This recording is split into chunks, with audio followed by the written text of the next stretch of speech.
Hello, everybody. Welcome back to the channel. It is Ray here at Talking Madrid, and I wanted to go over the press conference that Xabi Alonso did today. I believe at around 3:30 PST, talking about what kind of happened at the game before against Al Hilal and like what he expects from the team going forward against Pachuca tomorrow. So, as you guys know, that the team did leave Miami. Obviously, that humidity over there, they have left. Miami are now in Charlotte, North Carolina.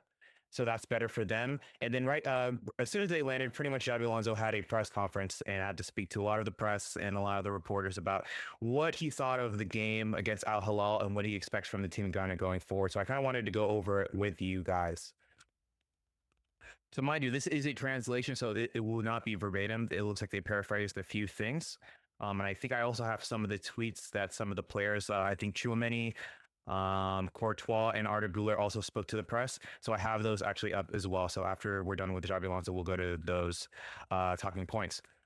But Xabi Alonso started by saying, I expect an intense match. We want to play well and win in this short competition. After the draw the other day, we need to win and finish with a better feeling. We want to play a more complete game with and without the ball. And we've been training for 5 training sessions, and everything takes time. But the calendar forces you to compete well. We are here looking forward to tomorrow. I don't think there's much to say about that other than, yeah, I think we played a lot better in the second half. The first half, it looked like no one knew what they were supposed to be doing. I was doing a lot of looking at film and taking a lot of notes and screenshots and working in paint and stuff like that. And hopefully the video will be coming out pretty soon. I don't know if it'll be out before this next game against Pachuca, but I'll try to as best of my ability. But yeah, so when I'm watching that game, it's like they understand that like Xabi said that you guys need to press, but then like they would press, and then like 2 out of the 5 that were supposed to press the back line know what they're doing. Then the other 3 are like a second late, which essentially makes it very easy for them to play out, right? I think there was one instance where I think Vinny pressed Vinny Gonzalo Garcia, and then Rodrigo tried to press. Rodrigo was half a second late, and then because Jude didn't speak with Chouameni to be like, hey, you need to take on Savage over here, and I need to press up on the D mid. It took about another second. So by the time Jude was trying to catch up, that the center back was able to play the D mid. The D mid was able to play one touch over to like the left back. But as you can understand, like as the game progressed, and then as Xabi had conversations with them at halftime, we definitely were the better team in the second half. Vinicius Jr., I don't think we have to recover him. I see him well, but we all want to push to make him decisive as he's been so many times. He has the quality and that different. I think it's a difference and unpredictable football. When he can connect on the pitch with his essence, he helps the team a lot. Hopefully tomorrow he will be fundamental. The rest of the season he will surely be. I hope so as well. I think Vinny has been kind of off the pace ever since the Ballon d'Or. Well, maybe since because I feel like in the beginning, like right after the Ballon d'Or, and then he had like that good stretch right before the new year, and then ever since like 2025's hit, I don't believe he's been at the same Vinny.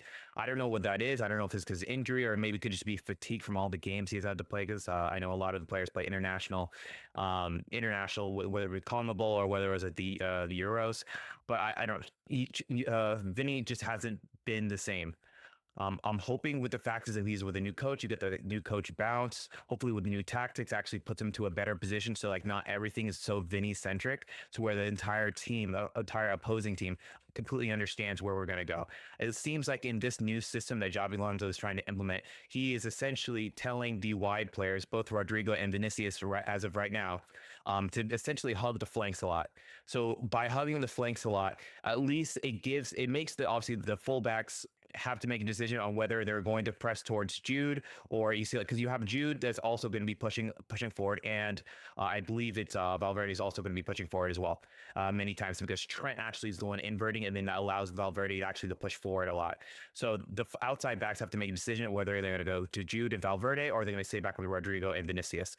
And then if they stay back with them, then at least it's a bare minimum a 1v1 rather than like a 2v1 on the opposing side. But then actually it's a 2v1 with Valverde and Rodrigo and Vinny and Jude.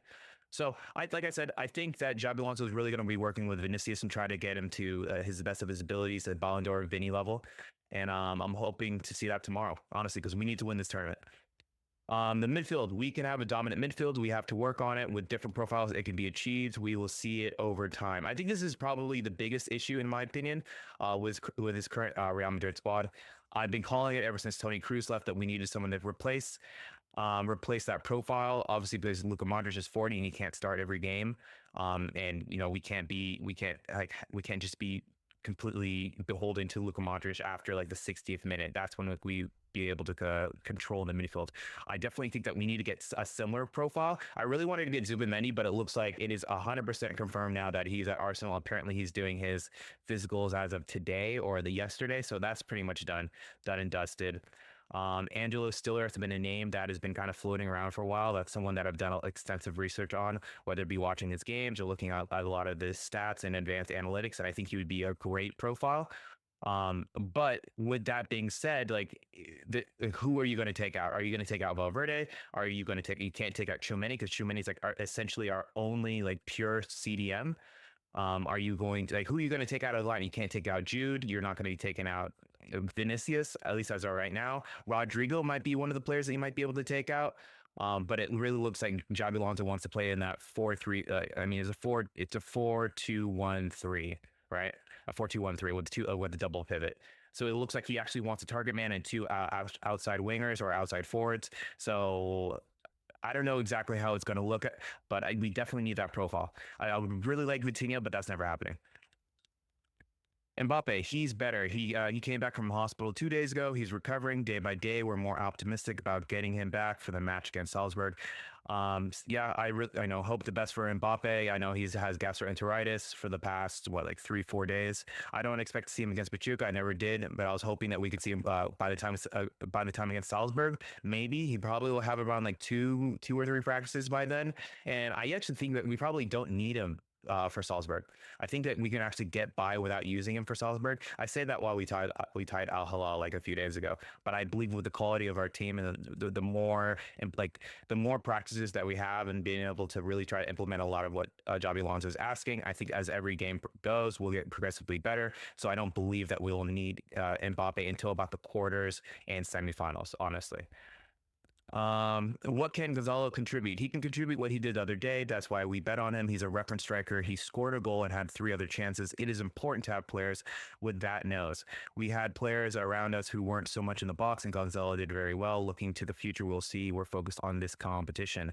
I think this is a very professional answer. I thought Gonzalo Garcia played really well, but just like with the caveat with the fact is that this was like his first team debut. I think he did very well in that aspect of it. I still believe going into this next season that we really need a tall 6'2", 3'4" target striker. Like the name Budimir has been popping up for a while. He's part of my short list or transfer wish list that I have up on Twitter. And I definitely think that we need a player with that much experience, kind of leading, whether it's leading the line or at least coming off the bench. Because I'm assuming that Mbappe is once he's back into the team, that he's going to be in that 9 position. Or I'm thinking that potentially, from what we've seen so far, and this could just be because it's a lack of Mbappe in the squad currently, that maybe that he might put Mbappe actually on the right and have Vinicius on the left, so that we can use the pace in behind to really kind of unleash Mbappe, especially because when Mbappe is supposed to be playing that traditional number 9, he has 2 center backs that are always on him, and then he also has the D mid that is probably always checking back, looking over his shoulder to make sure that Mbappe, when he does try to go back into the midfield, he's consistently marked by 2 players. So it actually would probably be better for Mbappe, if he actually moved out to the right and had Trent or had Huijsen or Asensio, or when Alvaro Carreras comes in, being able to play balls in behind into space for Mbappe to really kind of latch onto.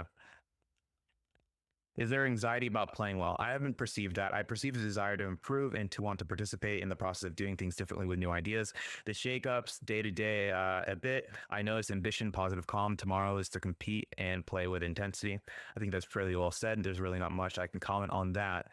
Feelings after the first game. The first half was not good. It was not what we wanted. In the second, the team's reaction was better and more positive. Through playing with the ball and getting together a little bit more, we were more dominant. This has to be the line. In short term, wanting to do too much is counterproductive. Yeah, I think when you really what it's really a tale of two halves. And like I said, if you ever have the opportunity to go back and watch the El Hilal game before the Pachuca or even after Pachuca, you will clearly see that the players really didn't really they kind of understood what Xabi was trying to say, but they were not implementing it correctly. And so like whenever you do anything like half-assed in football, you're going to be found out by competent and talented players. So that's exactly what they did.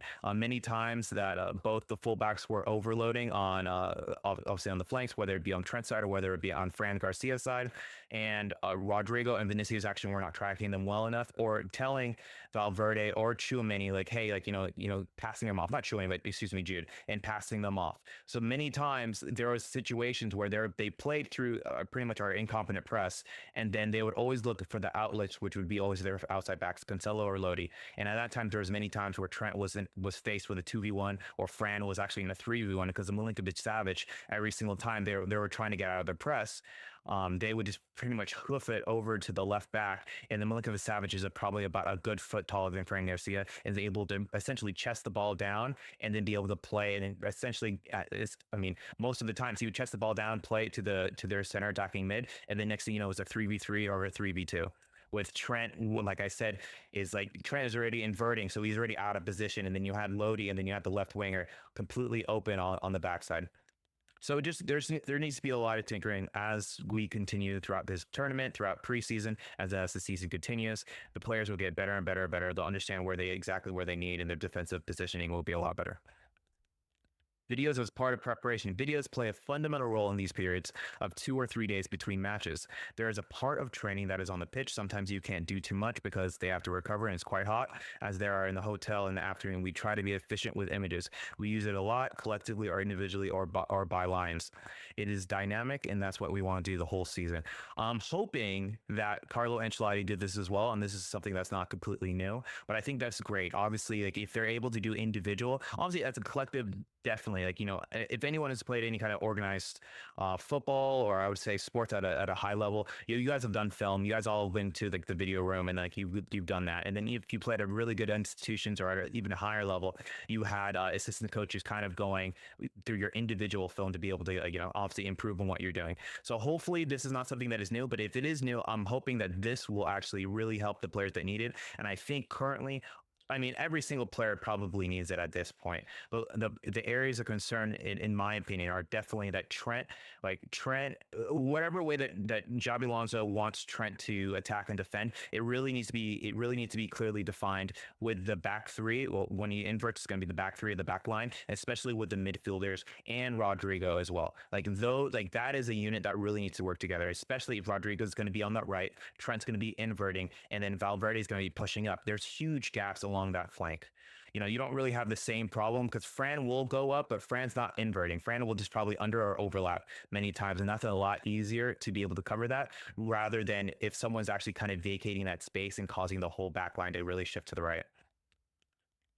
Pressure. We live with it. We focus on what we control. Sometimes you can't control the result, but you can control other decisions such as substitutions or when preparing for the game. That's what's in my hands. Yep, that's very true. In any kind of big job that you're in, there's a certain level of pressure, and whether you can rise to it and not be scared of that pressure. You got to learn to live with that pressure. And the only thing you can do, there's some things that are outside of your control, but you have to take and master the things that are within your control to minimize a lot of the variability that will happen. Obviously, what happens on a football pitch. Injured Rudiger has been cleared and is in the squad after the operation he had. It's going to be very important. We have to go gradually, but we're happy with the rest of the medical side. Hasn't changed too much. There needs to be a little bit more time, and you have to be more patient. There is another type of long-term injury. Yeah, if we can keep Rudiger as out of the lineup as possible, that'd be great. He's been playing essentially for 2 years straight with pretty much bum knees. As he gets older, the recovery period takes longer and longer. And then obviously, if you have a chronic injury that you're consistently playing on, and you're not getting accurate treatment, then obviously it's just going to prolong a lot of the symptoms and actually probably end his career a little bit earlier. So at the moment, we have a few Castilla players there. I believe we have Aguado. I know we have Aguado, we have Fortea, we have UC, but those are more like outside backs. I think Jacobo Ramon is in the squad, but currently right now is Housen and Asensio. I think no one's really talking about it right now because there's not been a lot of reports, but I do believe that we need to sign another center back. Asensio, I'm not giving up on Asensio at all because I believe Asensio probably was like probably our most solid center back last season. Um, but with the addition of Dean Housen, which they think the game started. I actually gotta go. I gotta get through this. The River Plate just game started. I was supposed to be live streaming that. But with Dean Housen back in the lineup, that's great. That's great. I think Asensio is good as of right now. I don't know if he's like full on starter. I think he could be a starter, but I don't know if he can be a starter for what Xabi Alonso is trying to implement at Real Madrid. So I think we need to get another center back. And I would probably move Hausen over to the right, or we probably or we don't. We wait for Kamavinga to come back from injury, get him up to speed, play, and then you could essentially put Kamavinga into that double pivot with Valverde, and then actually move, if you really want to move Tchouaméni into that right center back position and have Hoyson there, and you could have two ball playing center backs, especially if Rudiger is going to be in and out of the lineup. I know I'm like kind of getting ahead of it, but like these are some of the thoughts because especially what happened in the second half, seeing Tchouaméni be able to drop back and then at least allow Trent to really not have to track back too much because he was almost playing as a wing back. I thought as soon as we started doing that, and as soon as that lineup came out in the second half, obviously Arda Güler came into the lineup as well to get a little bit more control in the midfield. That's when we really started to dominate the ball and really started to be the more progressive side in the match. So that's some thoughts. Penalty takers before the game, we always have it marked. We decide it depends on the game and who's on the field. Do we making the pulls for discards or that's a mistranslation. But essentially, you should know who's going to be taking the penalty kicks every single game. It shouldn't be up to who wants to take it on that particular day. Obviously, if Mbappe is in, I believe it should be Mbappe, unless like during practice, someone's a little bit better at PKs during practice. In the case of yesterday, when it was Valverde, I understood that Valverde was the captain. Or actually, no, it was Modric. Modric was the captain because he was on the field. But I think that it should have gone to Gonzalo Garcia. I know that he was a young player, but he's the only striker that we had on the field. And essentially, like the strikers should have a good shooting technique. And I would believe that that's something that he probably practiced quite a bit, especially because I believe he was like the top goal scorer in Castilla last season.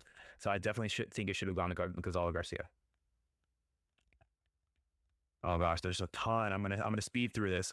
On Guler, Arda is one of those players who has to be close to the ball. He's very special. The more he touches the ball, the more he's going to help the team. The second half, he had a great performance. The closer he is to the action, the better. I've been saying this forever. I can see him the way that he talks about Arda. I think he can see that Arda is a very special player, and I can definitely see him not deploying him exactly like Vitz, but I can definitely see like you can somewhat say almost like a free roam central mid, just being able to pick up the ball in areas and be able to be an outlet, especially in the build up phase. Being able to link up, get the ball either from Hausen or from Trent or whomever's playing from the starting pivots, and being able to pass the ball to either Jude, who's going to be playing the attacking mid, or play it out to Vinicius in behind for Vinicius, Mbappe, or Rodrigo. Pachuca, obviously, like Pachuca, he says like admirable career. He comes with this new challenge. I saw the game the other day, and he likens the team to propose brave initiative. They're able to draw calmly against Salzburg. Any team that's in the Club World Cup has quality, essentially. So you can never down tools against any of these teams. You need to treat them with respect. As you've seen, so many teams that people have written off before the start of this tournament have had monumental outcomes, and like a lot of teams. There's been a lot of upsets, and that's probably one of the reasons why I like the Club World Cup so much. I know a lot of people have been criticizing it. I think that's more so due to player fatigue and match congestion, but the matches themselves I think have been great, and I think this should be like a welcome tournament moving forward. Ceballos, we've spoken these days. He's a player that can bring us a lot of things. He has a lot of quality and understanding. He's going to have a role all year. The other day he didn't play, and we do count on him. I believe I saw a quote. They said like we're going to count him for this entire season and stuff. I thought it was a little telling that Ceballos didn't actually play against Al Hilal, and he opted to bring on Lucas Vázquez and Luka Modric. I don't know if that's just to get their swan song because these are the final minutes of their career here at Real Madrid, or is it Ceballos is just that low in the pecking order? And if that's the case, if he's that low in the pecking order, I think we should be looking for alternatives and try to sell him to get some profit in, so we can get at least a creative midfielder to at least compete for slots in the midfield. High temperatures, it's hot for everybody. There's no point in talking about the conditions, the adaptation process. There's key points to be prioritized that need to be changed. The courses, the outside. Yeah, on Chouameni. I think this was a this is a huge topic, as I don't know what's going to happen during the year. He's a fundamental pillar of the squad because of the weight he has and the positions he can play in. He has to constantly make small decisions. In the few days that we've been together, I see he has that desire to progress, improve. That good disposition is very important. I think this is massive. I don't like him. I don't like them. Their styles are very different, but they play in very similar situations. Like right now, we have Chouameni and Valverde, and when Xabi Alonso played out here at Real Madrid, it was Xabi Alonso and Khedira. And I guess you can liken Khedira more to the Valverde, I guess, and then Chouameni was playing more as the Xabi Alonso. So I think that they have similar qualities, not the exact same player, but I think Xabi Alonso can really, if he works with him with this positional sense and just like how to whether it be like looking on the half turn or to play a little bit more quickly, or whether to be like long diagonals or progressive passing and line breaking passes. I think Xabi Alonso sees like how important Chouameni is. Chouameni is one of my favorite players. People think like I hate Chouameni. Chouameni, I got his France jersey. I think that might be the only one I have. No, I don't. Yeah, I even have his old jersey before he got the new number. But I love, dude. Chouameni is an amazing player, and I believe he can be the best center, best DM in the world, just with a little bit of tweaks here and there, and a little bit of structure. I think that Carlo Ancelotti gave him a little bit too much structure. I think he gave a little bit too much structure to a lot of the midfielders. Once we have some rules and like guidelines to the way that Xabi Alonso wants to play, I think he can get the best out of him. Huge spaces for Trent. Trent occupies. He's done it at Liverpool in the national team. He is a different fullback, not just on the outside. He can come a little bit inside and associate. What happens around him is important. You have to work with him. By having his foot, his understanding the game is very positive. Trent is a unicorn, and the fact is that he may not be the strongest defender, but what he brings offensively outweighs what the deficiencies that he has in defense. He has a completely different element, almost like a KDB type of passing and chance creation from the right back position. So all we have to do is essentially try to platform his strengths and try to and through the structure minimize a lot of the deficiencies that they have, so opponents can't just so clearly try to exploit the space in behind, especially if you're asking him to invert, because you're asking him to invert and then everyone else in the world, regardless of who cares what other people think, but it makes an easy target for Trent, especially if he's inverting and then people are bombing down that left side because the rest of the back three have not shifted over, or Valverde hasn't shifted over to the right to help cover. And we're getting to the end of this now, but tactics we will try to find solutions. There are some ideas that we'll have on a daily basis. The games tell us a lot of how we can improve. We have to be flexible, understand the moments of the game. What did you learn? I've had very good coaches as a player, and I absorbed something from all of them to the knowledge. And we have to give your personality and your way of transmitting it. If you don't feel it, it's difficult for you to transmit it. And then obviously you spoke about Real Oviedo. They just got promoted today. That's huge. That's huge. It's huge. I want to congratulate Oviedo. I think it's been 24 years since the last season they played in the first division. Such a historic club, deserves it. I also feel sorry for the Mirandas, because I believe the people from Miranda, and it's a historic opportunity for them, but that's football. I'm happy for my friend Santi Carthola. He had a great gesture of returning at this age. It's true. I'm pretty sure like they're the same age.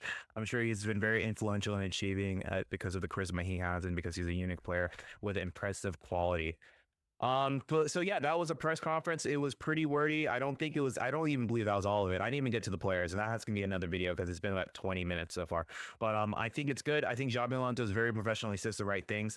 I think talking about how Chouameni is going to be the pillar of the team is massive. I think how he talked about Arda Güler in particular.